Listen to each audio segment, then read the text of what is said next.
21번 문제입니다. 화력발전소의 기본 사이클이라고 나와 있고 그 순서로 옳은 것을 물어보고 있어요. 이 문제는 급보, 과터, 복 이렇게 암기를 다들 해주시고 계시겠죠? 모르신 분들은 급보, 과터, 복을 지금이라도 암기를 꼭 해주세요. 우선 급수펌프 요거부터 보면 급수펌프는 물을 보일러로 보내는 장치죠.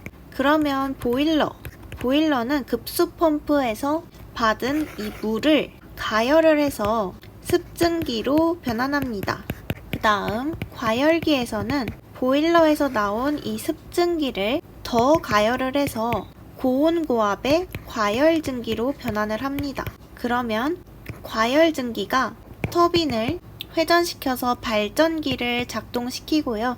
이 과정에서 과열증기는 다시 습증기로 변환이 됩니다. 그 다음 복수기는 터빈을 통과한 이 습증기를 다시 물로 응축해서 이거를 다시 급수펌프로 보내게 되는 거예요.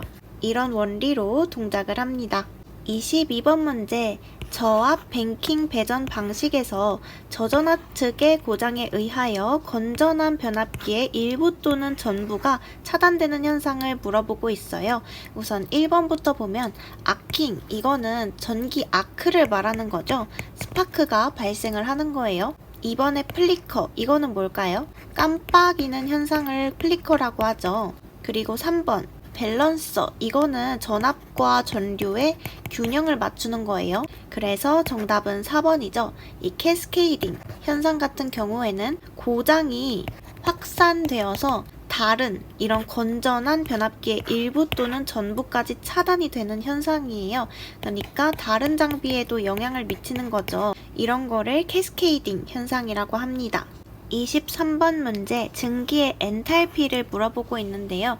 증기의 엔탈피는 특정 질량의 증기가 보유하고 있는 열량을 의미합니다. 그래서 kcal per kg 이렇게 표시가 되고요. 증기 1kg당 보유한 열량을 말하는 거예요. 열량. 24번 문제 그림에서 X부분에 흐르는 전류는 어떤 전류인지 물어보고 있어요. 그림에서 이 X부분은 삼상회로의 중성점인데요. 중성점은 접지된 부분이죠. 이 중성점에는 전류 IA, IB, IC 이게 모두 합쳐져서 흐르게 되는데요. 접지점에 흐르는 전류는 바로 영상전류입니다. 기억을 해두세요. 25번 문제 지름 5mm의 경동선을 간격 1m로 정삼각형 배치를 한 가공전선 한 선의 작용 인덕턴스를 구하라고 했어요. 인덕턴스를 구하는 공식은 일단 0.05 플러스 0.4605 로그 10 R분의 D 이렇게 표시를 하죠. 그러면 저희가 구해야 할 게 반지름이랑 등가 선간 거리죠. 우선 반지름을 먼저 구해볼게요. 지름이 5mm니까 반지름은 당연히 2.5mm겠죠. 그러면 미터로 표시를 하게 된다면 2.5 곱하기 10의 마이너스 3승이라고 표현이 될 거예요. 그럼 D를 한번 구해봅시다. 우선 정삼각형 배치를 했다고 했으니까 D1, D2, D3가 있는데 전부 다 1인 거죠. 그러면 라지 D는 이렇게 표현이 되는데 이게 전부 다 1인 거니까 그냥 1이 되겠네요. 등가 선간 거리가. 그러면 대입을 해보게 되면 아래는 아까 구한 2.5 곱하기 10의 마이너스 3승이 들어갈 거고 뒤에는 1이 들어가게 될 거예요. 그러면 이거를 계산해주면 1.25가 나오게 됩니다. 그래서 정답은 2번이 되는 거예요. 26번 문제 직류 송전 방식 DC죠. 요거의 장점을 물어보고 있네요. 정답은 바로 1번에 있네요. 역률이 항상 1이다. 이게 맞는 설명입니다. 직류 DC 송전 방식에서는 전압과 전류가 항상 같은 위상에 있습니다. 그렇기 때문에 역률이 항상 1이고요. 이거는 직류 송전의 중요한 장점 중 하나죠. 그리고 2번을 보면 회전자계를 얻을 수 있다라고 되어 있는데요. 회전자계 같은 경우는 주로 교류 AC에서 발생을 하죠. 직류 송전 방식에서는 회전자계를 얻을 수가 없습니다. 그리고 3번에 전력 변환 장치가 필요하다. 뭔가가 이렇게 필요하다고 하는 건 문제에서 장점을 물어보고 있는데 단점이지 않나요? 이거는 그냥 아니죠. 4번에 전압의 승합, 강압에 용이하다고 되어 있는데 이것도 마찬가지로 교류에서 용이하죠. 직류 시스템 같은 경우에는 고압 직류 변환기 이런 게 필요해요. 승합하고 그러려면. 그러면 장점이 아니겠죠. 그러면 이 직류 송전 방식에 대해서 좀 더 자세히 알아보게 된다면 직류 송전 방식은 기기의 절연을 낮게 할 수 있습니다. 이 말은 뭐냐면 교류보다 낮은 절연 레벨로도 안전하게 송전할 수 있다는 얘기겠죠. 그리고 두 번째로 표피 효과, 그리고 유전체 손실이 없는데요. 그렇다는 거는 전력 손실이 적다는 거죠. 이 표피 효과가 없다는 건 전류가 도체 표면에 집중되지 않아서 도체 전체를 효율적으로 사용할 수 있다는 거예요. 그리고 세 번째로 주파수가 0인데요. 주파수가 없으니까 리액턴스에 영향이 없고요. 그렇게 되면 안정도가 우수하겠죠? 그리고 또 뭐가 있냐면 직류로 계통을 연계했을 때 교류 계통의 차단 용량이 적어집니다. 그리고 주파수가 다른 계통 간에도 연계를 할 수 있습니다. 이 장점들은 모두 암기를 해주셔야 합니다. 27번 문제는 송전선로의 후비 보호 개전 방식의 설명으로 틀린 것을 물어보고 있어요. 1번부터 보면 주 보호 개전기가 그 어떤 이유로 정지해 있는 구간의 사고를 보호한다. 지금 주 보호 개전기가 동작하지 않는 상태인 거죠. 후비 보호 개전기 같은 경우에는 이렇게 주 보호 개전기가 동작하지 않을 때 작동을 해서 사고를 보호합니다. 그렇기 때문에 1번은 맞는 설명이에요. 지금 2번에도 보면 같은 얘기죠. 주 보호 개전기에 결함이 있대요. 그래서 동작을 할 수가 없대요. 이랬을 때 후비 보호 개전기가 그 구간 사고를 보호하는 거예요. 3번도 똑같아요. 차단기 사고, 이런 사고가 있어서 보호 개전기로 보호할 수 없는 장소에 사고를 보호한다. 맞는 설명이죠. 그렇다면 이 4번에 보면 후비 보호 개전기의 정정값은 주 보호 개전기와 동일하다. 동일하면 안 되겠죠. 왜냐면 후비 보호 개전기는 주 보호 개전기보다 느리게 동작하도록 설정이 됩니다. 그래야 이 주 보호 개전기가 동작하지 않을 경우에 후비 보호 개전기가 작동하도록 할 수 있겠죠. 조금만 생각해봐도 굉장히 쉬운 문제였다는 거. 28번 문제, 최대 수용 전력의 합계와 합성 최대 수용 전력의 비를 나타내는 계수는 바로 부등률이죠. 부등률은 합성 최대 수용 전력분의 각 수용가의 최대 수용 전력의 합이고요. 부등률 같은 경우는 무조건 1 이상입니다. 이것까지 같이 기억을 해두세요. 29번 문제는 충전 용량을 구하는 거네요. 이때 V결선이라는 것도 같이 봐주세요. V결선이면 성간전압과 상전압이 같죠?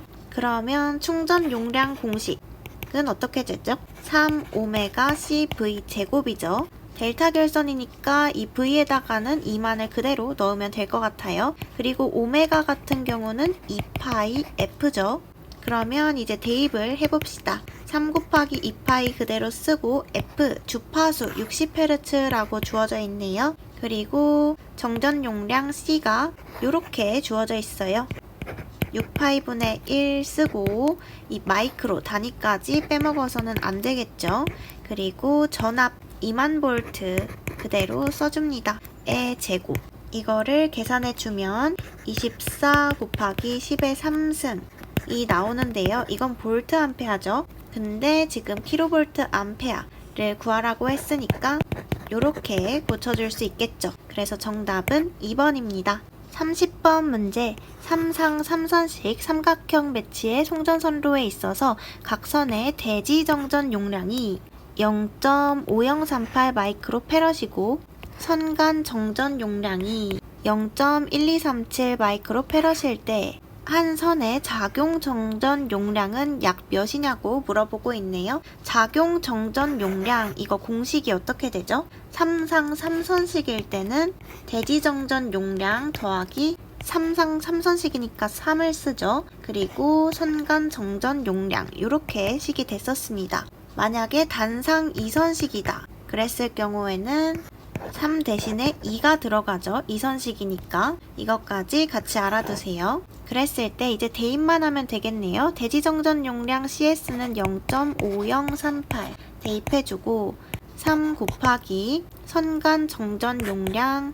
0.1237 이렇게 해서 계산을 해주면 0.8749가 나옵니다. 그리고 단위는 다 똑같이 마이크로 페럿이 나오겠죠.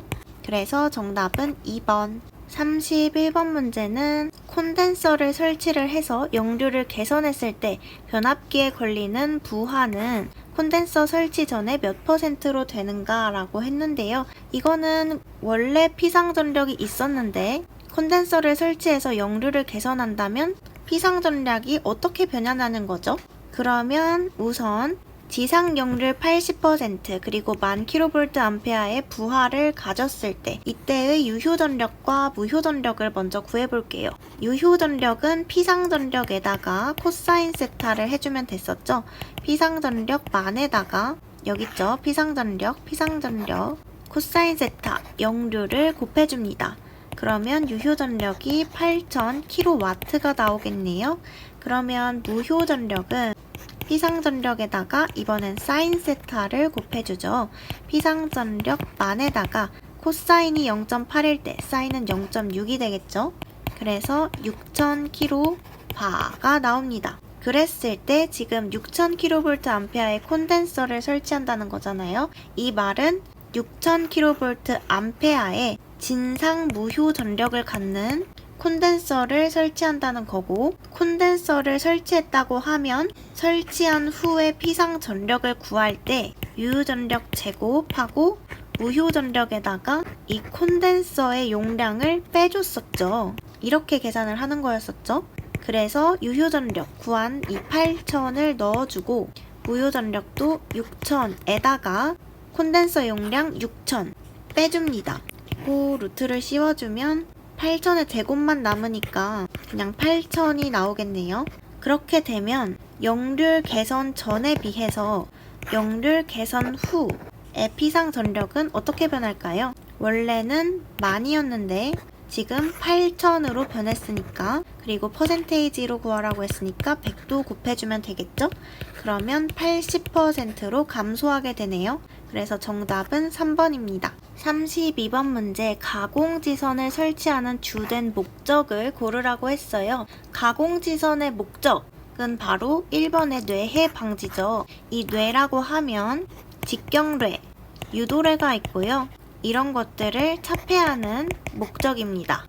그리고 또 통신성 전자, 유도장애, 경감 이런 목적도 있죠. 통신선에 발생할 수 있는 그런 전자 유도장애를 줄여줍니다. 그래서 이 가공지선은 번개를 맞지 않게 하기 위해 이 철탑의 최상부에 설치가 되죠. 그리고 이 보기 2번을 보면 전선의 진동 방지, 이거 하면 바로 댐퍼 떠올리셔야 하죠. 이것까지 같이 알아둡시다. 33번 문제, 송전계통의 안정도를 증진시키는 방법을 물어보고 있어요. 1번, 중간 조상 설비를 설치한다. 이거 정답이죠. 이 중간 조상 설비는 송전선로의 중간에 설치를 하는 거고요. 그래서 전압 변동을 중간 지점에 설치해서 이걸 줄이고, 그래서 안정도를 높입니다.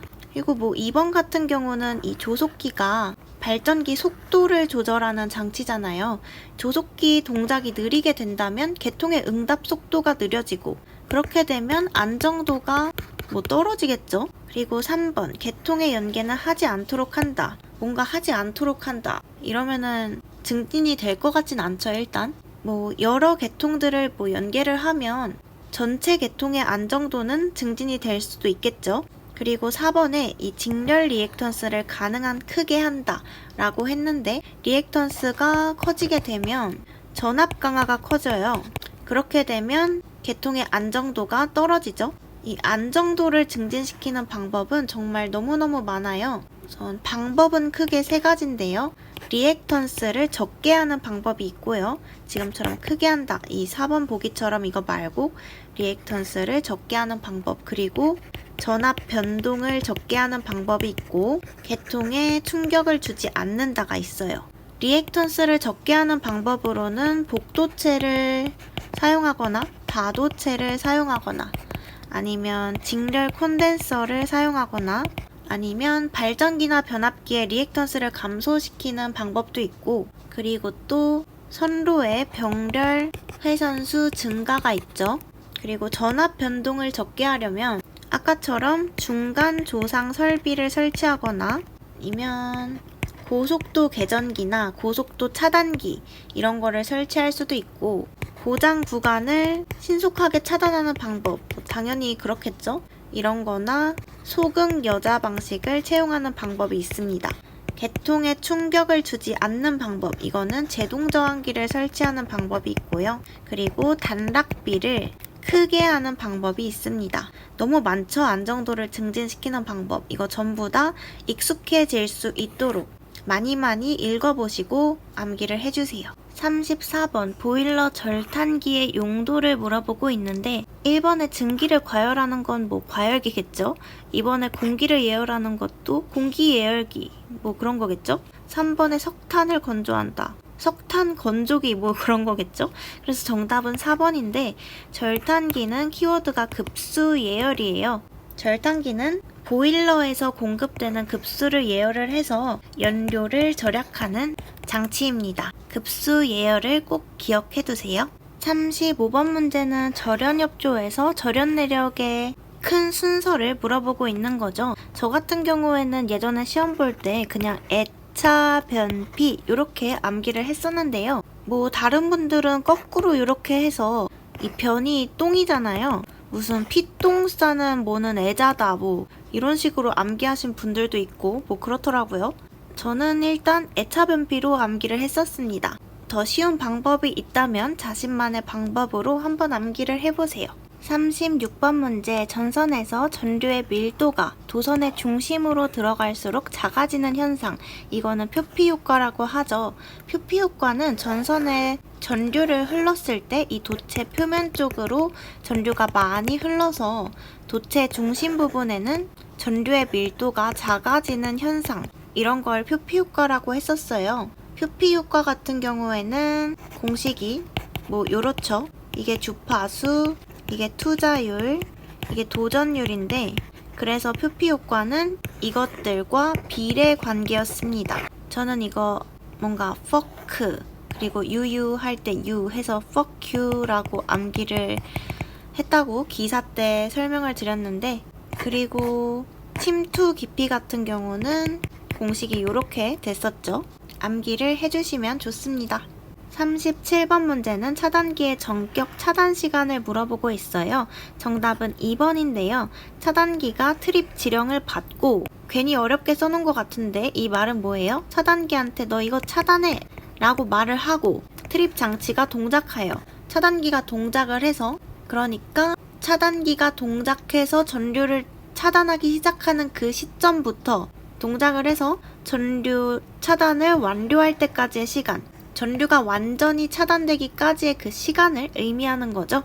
그래서 정답은 2번입니다. 38번 문제, 연가를 하는 주된 목적, 바로 정답은 3번인데요. 연가하면 가장 먼저 떠올려야 될 게 선로정수의 평형이죠.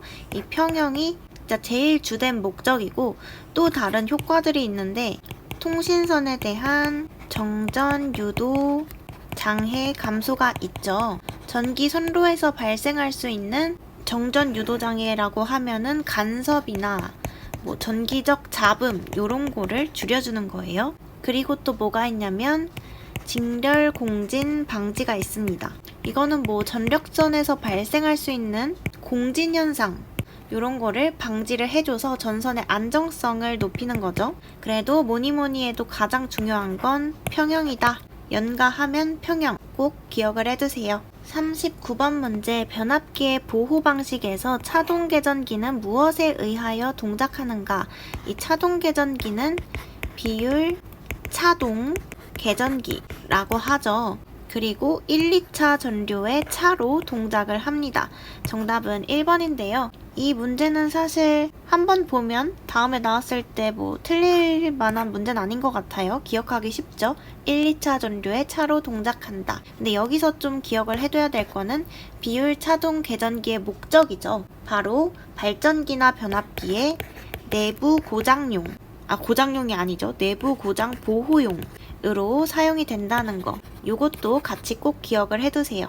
40번 문제, 보호 개전 방식의 구비 조건이 아닌 것은 뭐냐고 물어보고 있는데 1번의 여자 돌입 전류, 이거는 보호 개전 방식, 보호 쪽이랑은 거리가 먼 용어죠. 그리고 사실 2, 3, 4번을 보면 굉장히 당연한 이야기를 하고 있어요. 2번 보면 고장 구간의 선택 차단을 신속 정확하게 할 수 있을 것, 완전 맞죠? 3번의 과도 안정도를 유지하는 데 필요한 한도 내에 동작 시한을 가질 것, 진짜 맞는 말 같죠? 마지막 4번째, 적절한 후비 보호 능력이 있을 것, 완전 맞는 말 같죠? 그래서 정답은 1번이고요. 40번 문제는 거의 주는 문제가 아니었나 싶습니다.